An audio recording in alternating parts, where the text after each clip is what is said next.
Welcome to Lab Results. We are live on Wednesday, the 3rd of November. Welcome, everybody. Glad to have you tonight. Apologize, we were running a little bit behind tonight. We had some technical difficulties, but our wizard engineer, Mark Lawson, got us through everything, and we are back live now and ready to go. We're going to have a great topic tonight. We're talking about careers in the medical industry, in the medical profession. So we'll have a great guest tonight that's going to share his background and what he's done to get to where he's at. But before we do that, a little bit background on Black Man Lab. Black Man Lab was started roughly 4 years ago by one of the founders, Mauli Davis, and three other men who got together to just have conversations with their sons. As we know quite often as fathers with sons, our sons get to a certain age and they just tune us out, but they'll listen to somebody else. They'll listen to an uncle, a godfather, a close friend, and that person might say the exact same thing we're saying, but they'll listen to them versus us as fathers. I don't know why that's the case. I probably did it with my dad as well. But we meet every Monday at the Andrew and Walter Young YMCA. We have a panel discussion. We have experts from various walks of life. Some of it's professional driven. Some of it is personal development driven. And we have a panel of experts and they share. They just download all the information of whatever got them to their level of success with our audience. Prior to the pandemic, we were up to 250 Black men in the room every week. And it was a powerful, powerful, powerful thing. Right now, we're working our way back up to that because we just now started meeting back live. But in the in-between, we had this virtual space that we were in, and we decided to keep that. And that allowed us to have great guests from all over the country on to talk about whatever got them to where they are today. So that's what Lab Results is. We always talk about from Lab Results, we talk about whatever we talked about on Monday. So again, we're talking about the medical profession tonight, and I have a great guest. Before I bring my guest on, one of the things that we do every week is that we make sure we honor those who came before us, those people whose shoulders we stand on, those people who, will be really happy about us being in this space, us sharing and doing the work for our people. In the areas where I grew up at, and my brother who's going to be on here as a guest tonight, where we grew up at in Chicago, a lot of times they call it pouring out a little liquor, but that's a form of libation. What that means is we're pouring back into the earth to honor those that have gone on to be with that cloud of witnesses. So what we do here at Lab Results is very simple as it relates to honoring our ancestors. We just give one name for the night. We just allow one name and we send it up to the heavens to say, hey, we acknowledge you. Thank you for all that you did for us. So I'm going to ask my guest before I actually introduce him to just join me and give a shout to an ancestor. Again, the ancestor, we just want to bring that person into this space to acknowledge what we've done and are doing currently. So I'm going to ask Kameno, if you come on with me real quick, and on three, we're just going to shout an ancestor name, just somebody that's meaningful to you, that would be proud of you being in this space. And then at the end of that, we just say Ashe. So on three, and with a fist in the air, on three, 1, 2, 3, Sylvester Williams. Ashe. Ashe. Ashe. Okay. Can you hear me? Yeah, we can hear you, brother. Oh, we can hear you. all right. So without further, man, I'm going to bring you in. This is my brother from Chicago. We are longtime friends, and somebody who I'm really proud of the work he's done. This is my brother, Kameno Bell, Dr. Kameno Bell. Kameno, come on, man. How you doing? How you doing, fellas? Glad to be here. Man, glad to have you. So what I want to do is we're going to start the conversation, Kameno, just about your background. Growing up in Chicago, where you grew up, school, family. Talk about everything that makes Kameno Bell Kameno. So, okay. Well, and Marty, you may not know this, but I'm originally, my first few years from Seattle, Washington. I was born in Spokane, and then up till 5 or 6, I was living in Seattle, Washington with my mother and father.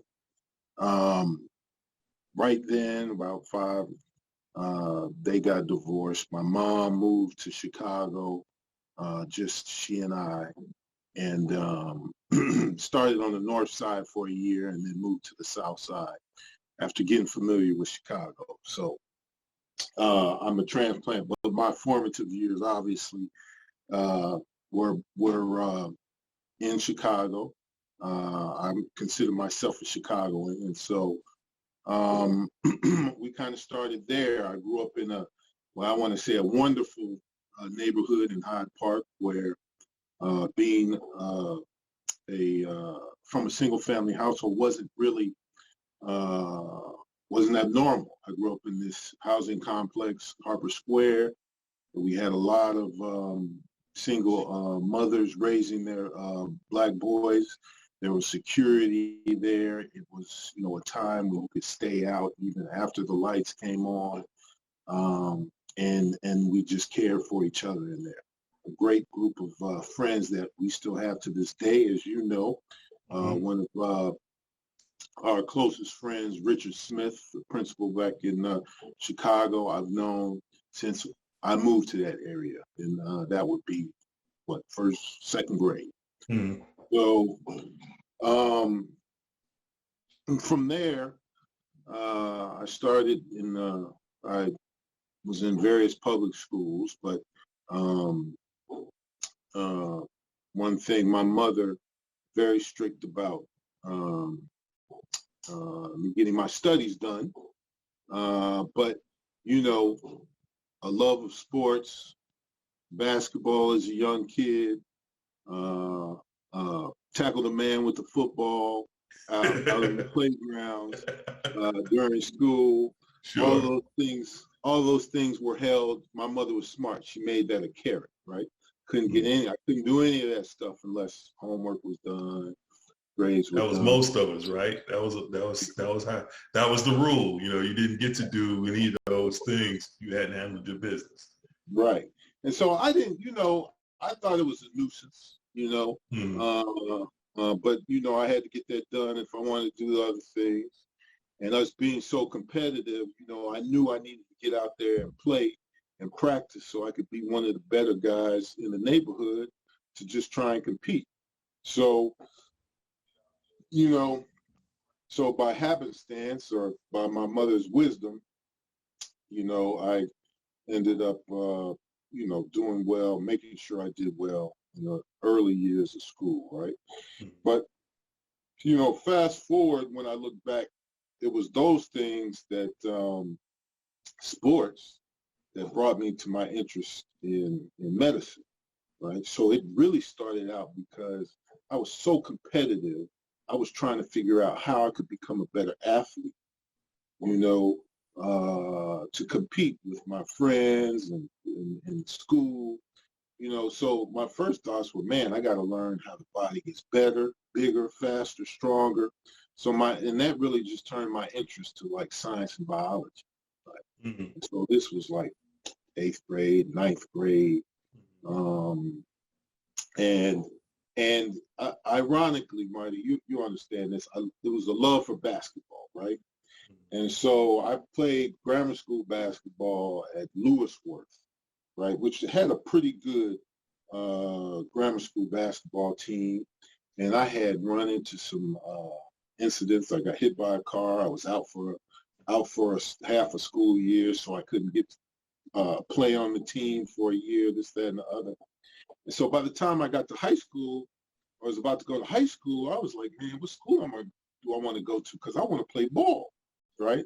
So all these other guys on my team, my grammar school, I was like, I can't go to their school because I ain't going to get to start. I need to go to a school. I need to try and get to a school where I can start, right? Yep. My mom had no clue about this, right? So here I am. I got into Kentwood, one of the neighborhood school, which is a pretty good school, right? And then but I heard about this school, and I went and took this test because my homeroom teacher just gave me this slip to go take a test to get into some other school. I took this test, and I got into the school Whitney Young, right? And so the word was that, Whitney Young was the nerd school. Right. And so I was like, yeah, I ain't going to Kenwood. I know all the cats that started at Kenwood were ahead of me in my own grammar school, right? Sure. So I was like, to go to Whitney Young because I could probably get in there and play right away, right? Right. So it happened to be a magnet school. And so all the smart kids were going there, and I figured, yeah, I'm good, right? So I got there, and because I had gone to visit my dad a couple times in Seattle, when I got there, he would put me in Pop Warner football. And I would only play for like 4 or 5 weeks. And I only spent a few weeks there during the summer.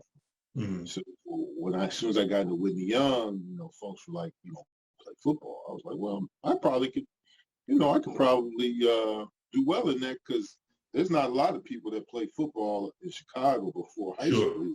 Right. I had some experience. So I got there and started playing football.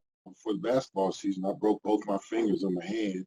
I ended up not playing my freshman year at Whitney Young. Even getting to try out, right? So that actually ended up working out well because it was adjustment. It was very competitive high school. And so I didn't play my first year, got my studies in order. I probably wasn't going to play anyway because my mom said I was goofing off the first 3 months of high school, and I had to adjust. There was a bunch of pretty girls there, so my your radar was way off. My head was all over the place, right? like all of us, right? Sure. Hey, I used to come up to Whitney Young's just for that reason. So Exactly. It wasn't because I wanted to see the likes of you. And so again, right there, the school was competitive, right? And my mom still had the same routine, same rules. No grades, no play, right? Mm-hmm. But at this time, also, my mom had gotten remarried. And this also was a big formative change for me. So before it was just me and my mom, right? And I would run around with some of the kids, in the streets and goof around. My mom got remarried, and she got married to a dentist, right? And so, look, it's like I felt it was like the Jeffersons. When my mom got remarried, we moved to a mid-rise 4-bedroom condo downtown, right? And my man had a Mercedes. And I was like, right. You were like, we won. I was like, Mom's came up. We rich. Right?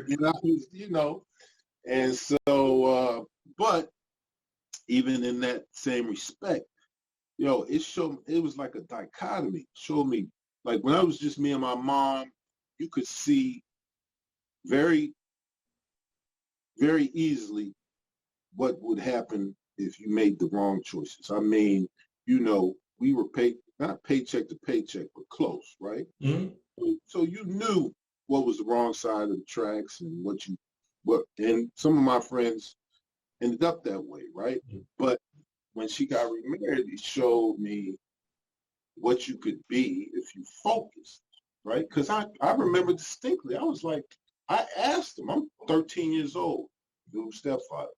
I was like, so how'd you get to this spot? Right? I could distinctly ask him. And he was like, flat out, I studied. And when I got he ran track in college too. So it wasn't like he couldn't do both. He was like, I studied and I concentrated on my sports. He said, I like biology. And that's what he studied in college. And so right then I was like, I can go one of two ways, right? I can basically goof off. Then, I would not have what we have now. This is what I want. And so it really kind of crystallized, you know, some of the two things I knew I had, what my mom had been saying, right? Study, so you could do these other things. And then it was really the peer pressure of performing in sports, and the mom's pressure of performing in school, and then my stepfather seeing what would happen. Seeing the results of it, yeah. Right. Yeah. Right. Yeah. And cats like you, Richie, you know, being intense about playing ball. Sure. It was easy to figure out, what am I going to do in my off time? I'm going to work on my game, work on this. Yeah. And to be honest with you, what got me focused to football was my junior year. I finally got to play with Jeff, Adrian, Dion. I finally moved varsity. Walt Frazier had graduated. Yep. It gave me his number. We started playing summer league. My first summer league game, or one of my first summer league games, I don't know how this happened, but I started shooting. I was hitting everything. I remember Jeff and them was like, keep shooting, keep shooting. I must have scored 20 against Robeson, right? Like with Johnny Miller, right? Yep. So I quit football. I'm like, I'm done, right? This was like within 1 week. I'm done. I'm getting run. I'm playing, right? The next weekend, we played YVI, right? I'm out at YVI. They put me in the starting lineup with Walt Bond. We play against Marcus Liberty, Tim Hardaway, Nick Anderson, right? It was their team. Changed your mind. Yo, I got dunked on like the first three times down, I got dunked on. You had a mind adjustment after that. I looked and I said, yo, if I quit studying and I never went to school, there's no way I could work hard enough to get game like that. Sure. And so I was done. I went to football. The rest is history with football. I ended up playing well, kept studying, didn't really become outstanding athlete till my senior year of high school when another guy got hurt. And so my focus was always biology, man. You know, I ended up walking on at Illinois because I was a late bloomer. So I went to Illinois, you know, knowing that football wasn't my end all. And so I went in as a walk-on. So my grades and focusing on school was still there because, you know, who do I know that ended up getting drafted to the NFL? At that time, we get drafted to play football. I didn't know nobody. Right. I knew Russ got to Miami. Yeah. And that was really one of the inspirations to make me think I could play college football. So I did that. And again, it was sports. I got to Illinois and saw that there was a big sports medicine program there that, you know, again reinforced, you know, this is a path. I was doing sports and studying and ended up saying, yeah, I'm going to do medicine. You know, it's interesting how, and we talk about this at Black Man Lab all the time, right? Our young folks right now have a propensity to think about, when they think about having a successful career or life, right? They think about it from, a lot of times, from an entertainment standpoint, right? Whether it's sports or, you know, being on a mic, doing something like that. That's because that's what they see most of the time, right? And that happens that way because I think what you had, right, was you had your mom giving you a certain picture. You had your own competitive drive. Of course, you love sports. So you had that picture, like, well, in order for me to do this, I gotta do what she says, right? And then you had somebody who actually modeled the whole thing together, right? So your stepfather, who did all that, he had the academic background and he had sports, and then on top of that, became a highly successful dentist. As you said, rich. And so, you know, that picture it was shaped for you. And what we do in the lab is that we try to shape that picture for our young folks too, because so often it's not there, Well, so. I totally agree, brother. If it weren't for the crystallization from my stepfather, I'd be running circles and hope. Mm-hmm, mm-hmm, You see, it's been done, and that's the difference between us as Black people. mm-hmm. Generations behind, I keep saying we generations behind, right? These white folks have their families, their fathers, their grandfathers. It's in the family. It's expected. Yeah. They do this shit and it's expected. Even if they mess up, their families pull them through whatever 5 years addiction that their son has done and then put them in place, right? Yeah. We are at the point where our generation above us, if they did it, they were exceptions. They were exceptions to the rule. And we have to find them to make it, to normalize it for us. Right. And that's that wicked paradigm that we're in, is that we have like folks like, you and I and a lot of our peers, the vast majority of our peers are doing okay. Right. Mm-hmm. And, some of us have this picture where it's like, okay, what can I give back? And we try. Right. But then a lot of us, and actually I'll speak to myself. I was guilty of this early on in my early, career, where I was very successful. You just start getting your own little silo, right? You just say, I got to take care of me and mine. And then that's it, right? And even at that, even when you're saying I take care of me and mine, you're not necessarily handing something down to yours, other than maybe some values and things of that nature, but not from the standpoint of, hey, I'm telling you exactly what I do in work on a day-to-day basis that makes me successful, and here's what you can do to do the same thing. Because we're so caught up in the kind of the wickedness of, we got to protect our own ass. We have to do this work, and we have to, it's a constant weight on us. So, you serve the two masters. Yeah. Right? You want to maintain your successfulness, so there are certain things that you have to do. And it takes up quite a bit of your time, when we as a people should be sharing that with those of us that need that mentorship and scholarship. And I appreciate the venue that you've given me here, because it's not that often that myself, I don't have time to make my own venue. I don't have to, here and there I do some community service.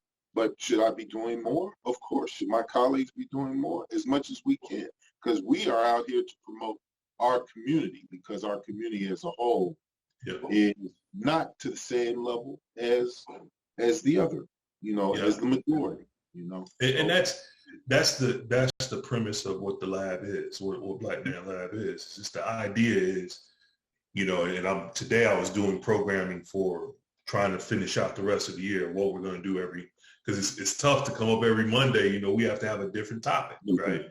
Right. We alternate professional development with personal development. So I'll do a week of professional, a week of personal development. And so I have to have a panel of experts on whatever, and they're out there. There's people, we know. Like I was fortunate that I was able to reach out to you today, because I know of your, what your history has been, what's got you there. We know of people, but it's like you gotta start thinking, who can I get, especially here in Atlanta, who can I get on the panel live? But the purpose. I wish I had a little more time, because, like I said, my brother has big time me to this point.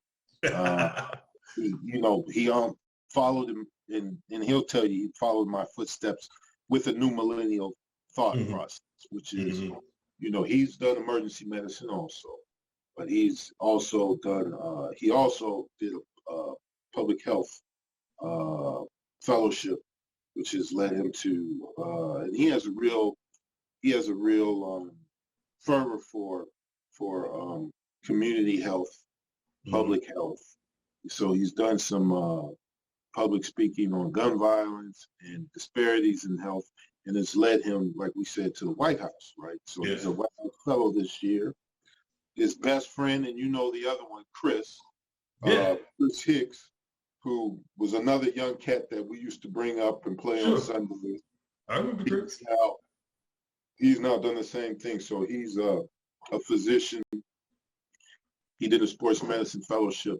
Now he's a team doctor for the Chicago Sky that just won the WBL, and he's a team doctor for the University of Chicago. So, and this is a perfect example. So when they were in college, now mind you, when they were in high school, I was in residency. They recruited me and grabbed me and said, "You're gonna be the team doctor for the Dolphins," right? So I ended up doing that while I was a resident. It was across the expressway. I took care of them while they were playing high school ball. So he gets to Illinois, mind you, he went to my high school, performed better than me in high school, went to Illinois, walked on as a basketball player at Illinois, and did well in grades in Illinois. And then I remember talking to him on the phone, and I was like, "So what you gonna do after college?" And he was like, "Oh, I'm thinking about doing athletic training," right?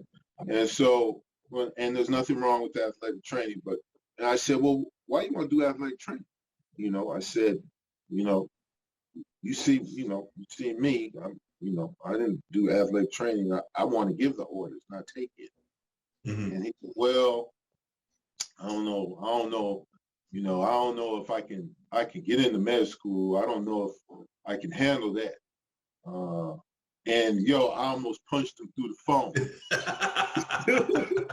And I was like, "What?"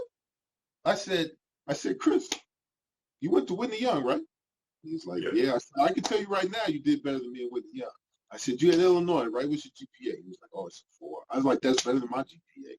So I said, "So what in the world? How do you figure that you can't do what I've been doing?" Right. And he was like, "Well, I wasn't sure. I don't know what you was doing, and I don't know anybody else that's been doing it." And that's boom. That hit me like, "Are you out of your mind?" Right. Gave him some numbers, put him in a post-bac program. A year later, he's in med school, right? Graduated, he wrote me a long letter of thanks. Basically, he just said, it took somebody, you, to show me this is a possibility. It wasn't like, it wasn't rocket science. And that's the thing, man. That's the thing with I think our young folks today, more than, I shouldn't just say today, I think it's just our community, is the ability to, number one, see it, right? No, see it and hear it, but then also understand that, a lot, like you were talking about how you got into biology and all of that. That was an interest for you, right? Now maybe you didn't know back then that you were going to go on a track of being a doctor, but that could lead to a track to that, right? Where you could see it, because, some kids would say, "I like biology, but I can't be super successful, doing it because." Correct. You find a path. Somebody shows you how to be successful with it. Yeah. And the other thing, though, Marty, is you have to surround yourself with the right people, right? And one of those was, I was surrounded by peers that didn't shame me for liking biology. Mm-hmm. Right? They didn't shame you for being smart. Yeah. Right? Now, I was very aware of it. I was like, you can't call me no nerd because I can play ball. Yeah. Right. But I knew cats that couldn't play ball, and we included them in the group. Yeah. Right. It was, and I don't know if that's was something different. I don't know if it was unique to us, but even if it is, my point is that we need to be inclusive, and our children need to make sure they, pick a good community of friends. I just, to be honest with you, I just pulled my oldest out of one private school because we put her in and thought it was the greatest private school around. Mm-hmm. And we noticed a change in her and checked some of her emails. We was like, nah. You up. He's like, not hard. You out of here. Right. And you know, when you look at it on papers, it puts the kids in the top Ivy schools. All the rich kids go there. And I'm out here doing overtime, making sure she's in there. And then we find out real quick, nope, wrong circle of friends. Boom, out.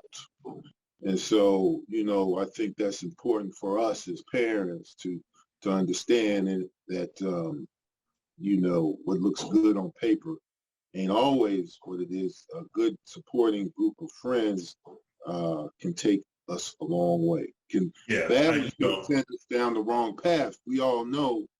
Sure. And I do know some cats that made wrong decisions. Yeah. We're lucky we didn't walk with them in those decisions. Yeah. You know, Molly and I talk about it all the time. Me, Molly, Stu, and Carrie, you know, Carrie Mills. And we talk about how, you know, we grew up in the Manor. And, you know the Manor. So, you know, we were fortunate that I think what connected us together was a lot of what you just talked about. You know, first of all, we had all had a love of sports, you know, so we played Little League together, but then, you know, there was Llewellyn Park, you know, the court.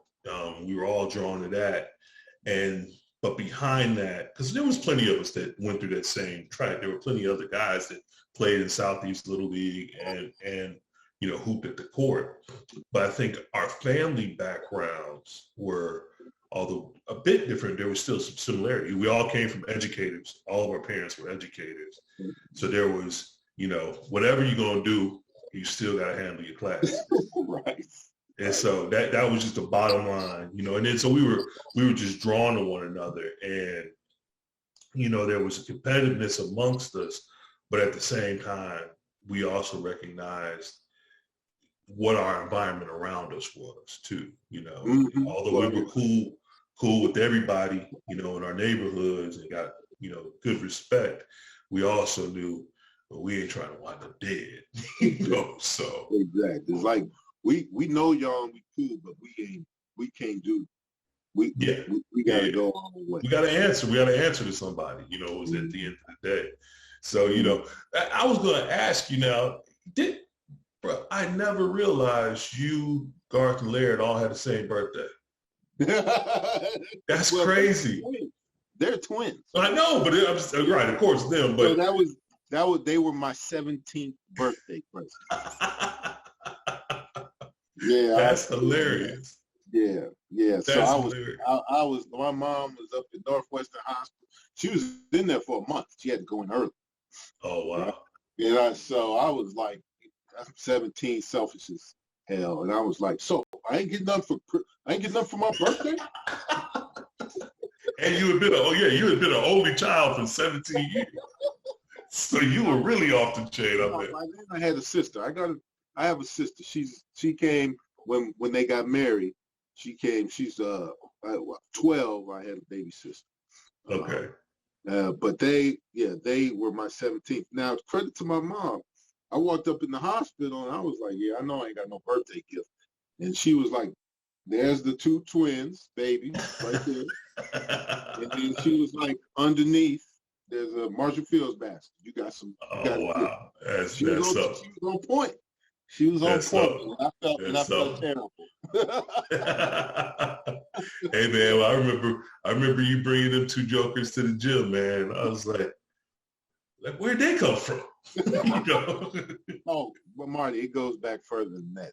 I used to get out of practice in high school and be like, I gotta go home and babysit. Oh wow. I'm like, man, I can't do practice today. I gotta go home and babysit. And all of my cats that Whitney Young and in high school, they remember them being in strollers, man. They remember Garth and Laird being in strollers when I was, like I said, in high school and college. So, but yeah, I mean, to finish, I don't know to finish up how I am where I am today. Sure, yeah. Is basically, you know, in essence. So the picture I painted was I was when I got to Illinois. I was behind. A lot of people know Howard Griffith. You know, he's 2-time Super Bowl champ. He was a year ahead of me. So he was my competition. I was always trying to get bigger and stronger to get ahead of him. So my junior year, we ended up starting together. They moved him to tailback, and I played fullback. And so in college, it was the same thing. I was a man who was focused on two things. By that time, I wanted to go to med school, but again, the competition of sport, I wasn't gonna be no sucker and just be there and not play, right? So, and God rest his soul, Mel Agee was there, and I remember in high school, this is my first introduction to Mel. I was at Jeff and Steve's house, right, and I had just started balling out in football, right? I had a game and I had a bunch of yards. Mel, they were home from college, right? And I said, and they were like, man, Kameno, you getting recruited? And I said, well, I'm thinking about going to Illinois. They put Bob on the phone, right? And and so I said, yo, he was like, all Mel said was, if you could ball, come on down. But if you can't, go somewhere else. That's classic him. That's classic him. This was over the phone. I never met him. Yeah. So at that point, really, my path, God put me on my path. My senior year of college, I redshirted a year, got my grades high, right? I was on my honor roll in college. By the time I was a senior, by the time I was a junior, I was starting. My senior year, I ended up balling out, leading the team in receptions and yards running. And to my surprise, because I was getting prepared for med school examination, really, in February, I got a letter to go to the NFL draft, right? I was like, what? Me? Now, mind you, by this time, I had seen like the guys the year ahead of me, Howard's class, 8 of them got drafted and went to the pros. Because we ended up with a good team. We won the Big Ten. They were balling. We had Jeff George. So, just like Russell, Maryland, I'm seeing these things from somebody else to make me think it's a possibility. I just kept working. I got the opportunity. I got drafted. Back then there were 12 rounds. I get to Miami my rookie year, and I'm trying to cause a ruckus because I'm a 12th round pick, try to get noticed.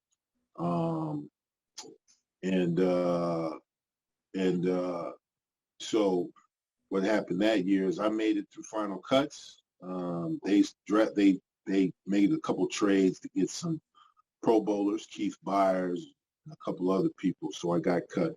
Went home, substitute taught, started preparing for the MCAT. December, they called me back. So I went back for another year to Miami, but I had signed up for the MCATs to get in med school, right? Now I'm in practice in camp, right? My mother calls me and was like, your ticket for your entrance exam is at the house. And I was like, Mom, I'm in camp. I'm here. I'm not gonna make it. I'll take that later. She was like, no. Oh. So I get to team meetings with the Dolphins. We about to watch film. And coach calls me out and says, oh, listen, your mom called and they sent this FedEx for you to take the MCATs. And I was like, well, this, it's scheduled for practice. We got practice that day. And he was like, oh, don't worry about it. We'll let you out of practice. And then you got to go speak to the media because we've already told them we got a player here that's about to take the MCAT. The setup. My mom sent the shit to the team, to the practice facility. The coach thought it was cool. Here it is. I got an article in the paper about a cat that's leaving practice to take the MCAT. And to be honest with you, I was like, yo, this is going to get me cut. Because now they see a cat that's got something else. Yeah. I'm already, struggling to make the team. They know I got other interest, I'm expendable, right? But surprisingly, I stayed for a while. I did a few weeks in the practice squad, and then I got cut again. I had a meeting with Shula, and he was like, "Yo, you're right there. But this is a veteran team. I got guys and something about salary cap and all this stuff." Mm-hmm. And so I got cut again, but I did well enough on my MCAS that I did well enough on the MCAS where I could get in. So after my second year or third year, I decided, that's it. Now, I ended up going to med school. Now my first 2 years were a struggle because the past 3 years I was living in Miami. I was 22 years old and had money in my pocket. So you kind of let your study habits slip. You were studying different. I was down there thinking I was Tubbs from Miami. Right? I mean, and so at that point, and it was hard because all my boys were in the league balling out. And here I was back at home, living in mom's basement. And I was going to med school, going to class every day. Money was gone. I wasn't getting paid no more. And then, even my friends that weren't playing ball were out of college with jobs, new cars, living on their own, girlfriends, the whole nine. Now I was back. I was like, man, no money. Mom's basement, struggle. But that's kind of, and then, eventually you finish residency, but that's how I ended up here today. So I finished residency. I actually fell in love with sports again after going through withdrawal. I did a sports medicine fellowship.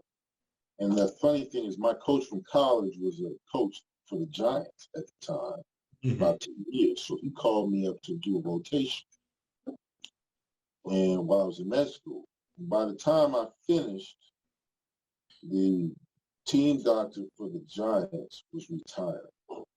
And I kept in touch with them.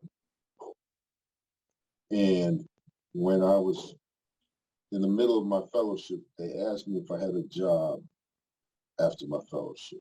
And I said I hadn't committed to one. And they said, well, what do you think about coming to New York to be the team doctor for the Giants?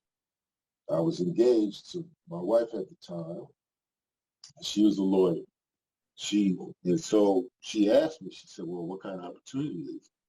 I said, it's the kind of opportunity people don't retire from. They die on that job. To be honest with you, people just don't give up the job. And so her firm moved her out to New York before I told them yes. And that was the last you saw me, Marty. That was the last time. And then you were dust. It was just poof. And then I was just coming back to visit everybody at the field. But that's what it was in short, man. Right place, right time, and preparation meeting opportunity. That's it, man. We talk about that every week. Preparation meeting opportunity, man. And great things can happen. And sometimes I think it is, I just turned 54. It took me, probably a good 45 of my years to realize I'm not in control of anything, and I need to really follow what, the creator is putting right in front of you a lot of times, I kind of bypassed the pitfalls that I had through medicine. I kind of, just for time's sake. Yeah, but they all matter, right? Because they put you in a direction, and wouldn't be here without those. Yeah, and when you start letting go and really learning to trust that, you wind up getting to where you're supposed to be, and you being where you're supposed to be, you're really happy in that space. You have a certain sense of satisfaction about yourself, because it's like, one, it took you a minute to get to wherever it is, and you went through whatever you went through, but all those things are what helped you to get to where you're at, And no doubt. I am a I am a living witness Yeah. of I didn't finish med school straight in a straight 4 years, right? I took some extra time, and people are looking at me funny, but with that time provided opportunities, and when I was done, they were looking at me funny, like, how do you get there, right? And I was just like, the toil and the tribulation was the cross that I bared for the opportunities that I have now. I kind of think if I went through easy, my head would have been so big, you wouldn't have been able to tell me nothing, right? Right. But God looked and said, with these tribulations, you're gonna be humble, and because you are humble, you are going to be more understanding to those that need the most help. And I am that's where I am today. So I'm I have residents, right? And I look keenly for those that need, a certain kind of help. And I'm empathetic to those, while some of those around me that just breeze through have no empathy, right? And that's what they need. So what are you doing now exactly? Do you have any association with the Giants anymore, or with all that? Okay. Yeah. So I have 3 girls now. So when I first came, I had no children, and I was full time. I traveled everywhere with them. But after my third, for home preservation, as I could tell by the looks I was getting by my wife, I stopped traveling. So Gotcha. I cover their home games and everything emergent. So, in essence, I'm on the 30 or the 20 for every home game. And when some kind of traumatic injury comes about, not the regular sprained ankle or even a broken ankle or ACL, I don't deal with those. It's when they're unconscious, or it's their neck or something like that, and they have to be transported. They need to get to the hospital. Coordinated. Yeah. Okay. And I'll back them up for more of the primary care stuff, but there are 2 of us there now. But mostly I'm there for the catastrophic stuff. And anything but my day-to-day, I'm in the ER. In a hospital, Hackensack Hospital, which is about 5 miles from the stadium. Okay. So, even during practice, when they need to send somebody, they'll give me a call, and I'll arrange for them to be seen in an emergency room. So that's my day-to-day stuff, is in the emergency. That's good stuff, brother. Man, well, we're already pushing our time here. I told you we go for a solid hour, brother. We're already close to being at that time, even though we started a little later still. One of the things that we do every week, though, Kameno, is that we talk about habits, rituals, and disciplines. The things that you do on a daily basis that get you through your day. And get you through your month, your week, your life. We all have those certain things that we do as habit, rituals, and disciplines every day. And we always ask, what are yours? So hopefully, there's something that you may drop in there that somebody listens to that says, and that's happened for me, where I've heard somebody give one of their habits, rituals, and disciplines. I say, I got to pick that up, and add it to my regime. So what are your things that you do, whatever they are, on a daily basis, from starting out the day to through it? Well, I try to reflect, and I try to remember to reflect once a day at least. Quite often at night, but when I work nights, it's just whenever I remember and the urge comes upon me to reflect, because I know, like we talked about, the ups and downs that got me to where I am, and I try to just say thank you and just give respect to God, which got me through a ton of times when I thought I wouldn't, right? Most of the time I try to do that at night. And then the other part for real practical stuff is I try to work out, right? Because, I'm a biscuit away from being, 280, right? And I'd love to be able to run up and down a court. COVID is taking it from me.